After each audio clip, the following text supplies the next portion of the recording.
February is American Heart Month. It's an opportunity to shine a spotlight on heart health. And today we're sharing a story of triumph and hope. The story of baby Lincoln Tiemann, who at just days old underwent his first open heart surgery. Here with more on his story is Dr. Avichal Agarwal, pediatric cardiologist with UT Physicians, along with Amy and Chris, Lincoln's parents. Welcome to all of you.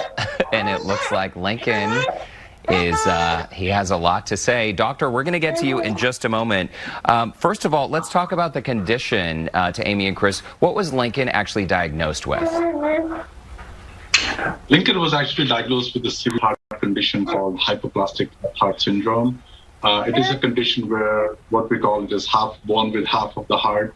His left side of the heart did not develop very well. So instead of having 4 valves, he only had 2 valves, and his left side of the heart was very small and was not able to sustain blood flow. And Chris and Amy, when you heard this news, when you first heard this diagnosis, I mean, I can imagine how scary that must have been.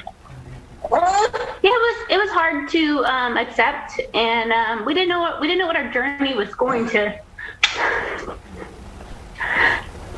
We didn't know what the journey was going to be like. We didn't know the outcome. But we had a lot of people that prayed for us, and getting him at 10 today, he's doing really well. Well, we can see he's doing very well. I understand there have been a lot of milestones despite spending month after month in the hospital. I understand that this very last Christmas was the first time Lincoln was able to actually come home and spend Christmas with the family. Yes.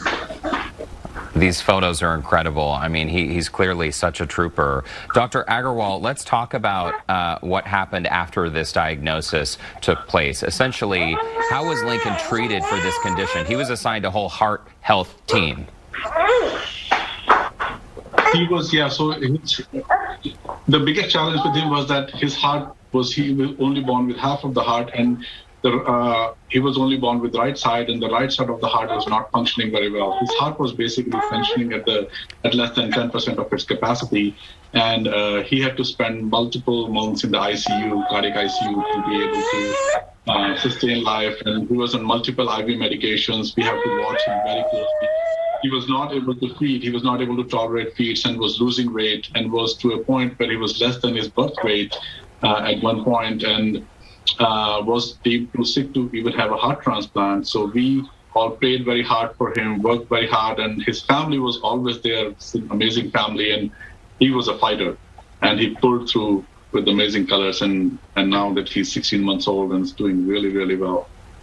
This story just sort of underscores how having expert care is so critical. In a situation like this, when parents like Chris and Amy, doctor, they get this news that is potentially life-changing, how can you set up a patient for success to ensure the best possible outcome, essentially?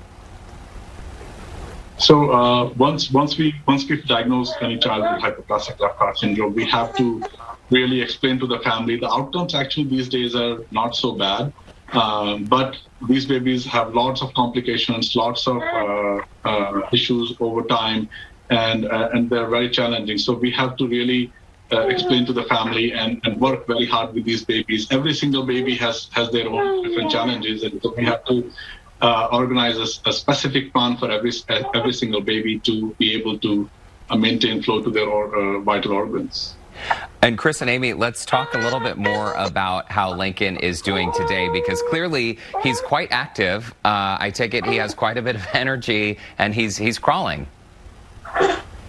Yes, he's crawling. He's getting into a lot of things. We're actually finally on the growth chart now.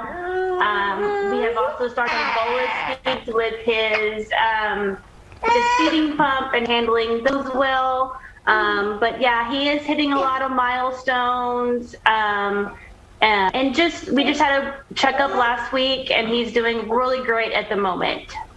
Well, that's incredibly good news, and I can imagine what a relief that is after such scary news that you had when you were pregnant. To see him come so far must be so satisfying. So Chris, Amy, baby Lincoln, Dr. Agarwal, thanks to all 4 of you for your time, and best of luck in the future. Thank you. If you would like more information, you can visit utphysicians.com or call 888-4UT-DOCS. That's 888-488-3627.